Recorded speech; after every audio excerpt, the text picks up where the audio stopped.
নতুন আলোচনায় Donald Trump.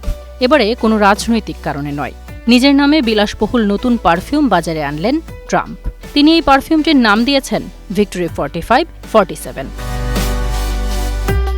দামের দিক দিয়েও বেশ চমক রেখেছেন তিনি।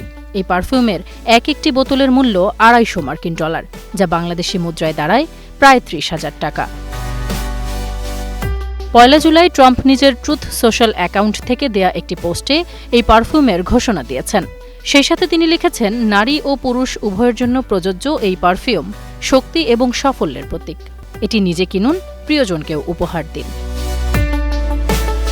ওয়েবসাইট থেকে এই পারফিউমকে বর্ণনা করা হয়েছে আরও বিস্তারিতভাবে। বলা হয়েছে, দেশপ্রেমিক যারা কখনো হারে না, ঠিক ডোনাল্ড ট্রাম্পের মতো।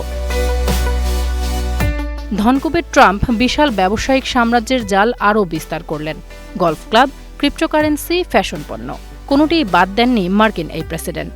সবশেষ যুক্ত করলেন নিজ নামের পারফিউম। ডোনাল্ড ট্রাম্পের এই পারফিউম কতটা জনপ্রিয় হবে তা সময়ই বলে দেবে। তবে মার্কেটিং আর বিতর্ক, এই দুই জায়গায় যে ডোনাল্ড ট্রাম্প সেরা তা তিনি এরই মধ্যে প্রমাণ করেছেন। তাসফিয়া তামান্না, স্টার নিউজ।